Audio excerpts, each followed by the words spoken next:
I keep having trouble with my microphone not letting the volume come through. So I'm going to try to finish this. Obviously, you can see I'm doing them one after the other because I have the same clothing on. It's still Friday night after school. But in this one, it talks about what about this issue. And chapter 9 really just goes through, I think there are 11 questions. And, I think that I'm going to ask you to just take a minute and read through the first 3 questions. Read through the first 3 questions and the answers very quickly.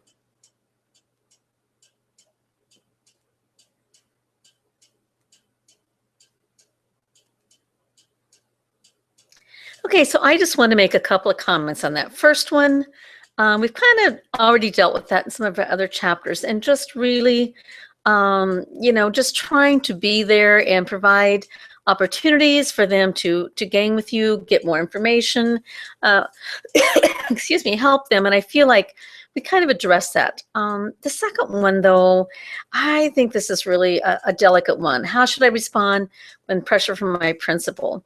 And I would say that you have truly got to come up with a strong partnership between you and your principal so that you are on the same page and you're working on the same things. And one of my frustrations in my job before was sometimes I felt like administrators did not truly understand what best practice looked like.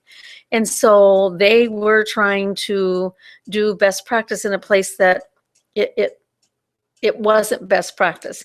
And so really working together and making a plan and helping educate them to bring them along. We talked about setting goals. It doesn't work. Then that's when you get the lip service, but the reality is not changing the classroom. I think I'm going to just go through them, having you read this first, so I don't know if that was helpful.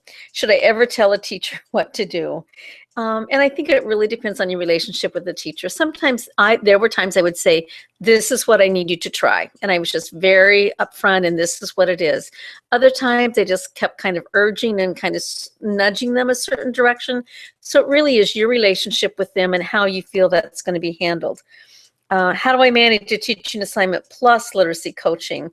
And, what I would say is that I'm finding more and more people in these positions are not responsible for groups of kids. They are supporting teachers. I definitely supported teachers. I did look at students for teachers when they needed it, but that's a very tough thing, because when you have your own group of students you're responsible for, it limits your time that you're available and to help push others. And so I'm finding that less and less. How can I make teachers comfortable? They give some ideas, but the bottom line for me was that when I built a trusting relationship with them, I could be in their classrooms and they were okay. Or I think I told you about when our 4th and 5th grade teachers were not moving forward with guided reading and they were supposed to be. And finally, the principal supported me in me saying I had to go into every 4th and 5th grade classroom and observe them, coach them, give them some tips. Well, finally, they were reluctant. I said, you have to sign up. And I did 4th grade first and went into the first 2 or 3 classrooms. And I created a sheet, that sounded bad, that was cheer-abouts, think-abouts, and then next steps.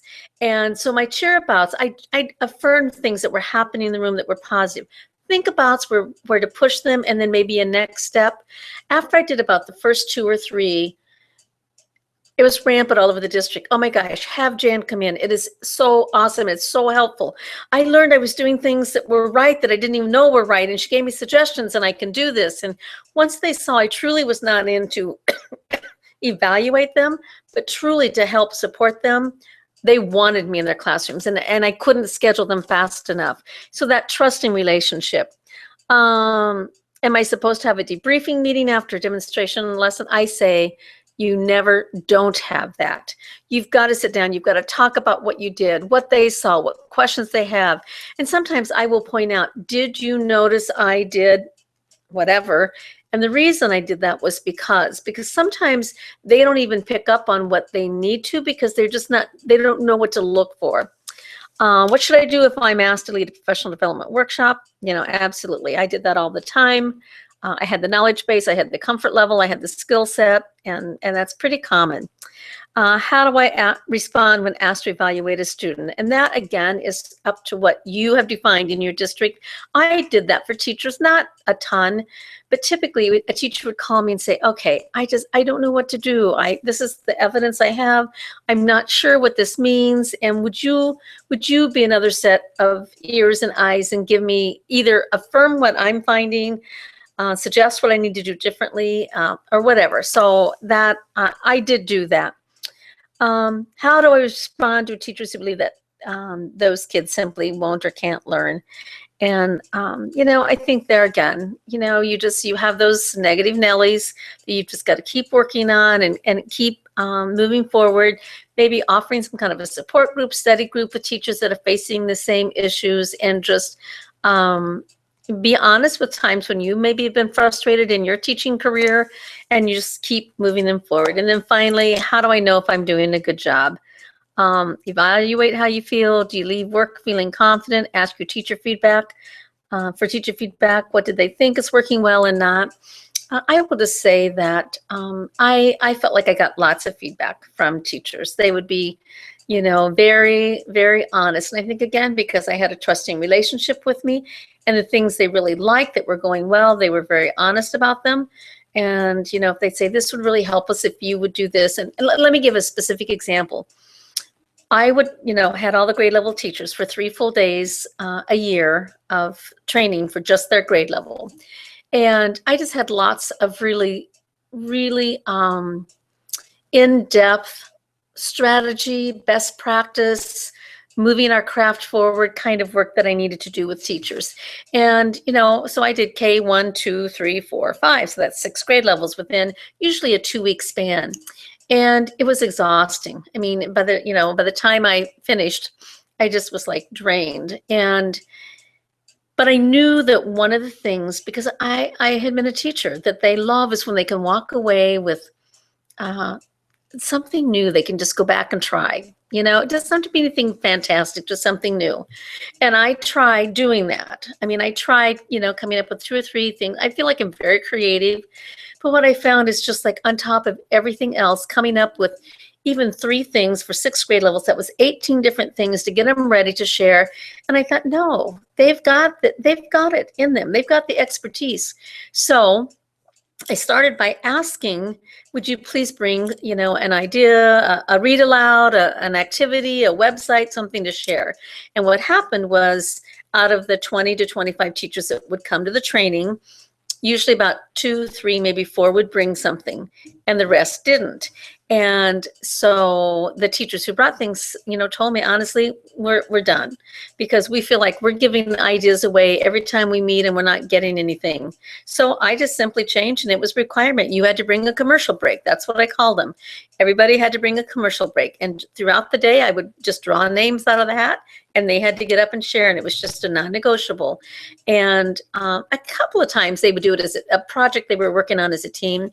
But most of all, it was individual, and it was not huge. What they found is it was so simple, and yet they loved it. So, I mean, they'd get read-alouds, they'd get websites, they would get a strategy, they would get a copy of a paper that someone had created for students to find main ideas. I mean, they truly were a couple of minute commercial breaks, but that meant they walked out of there with over 20 ideas to take right back to their classrooms. And that was powerful. I mean, that was really powerful.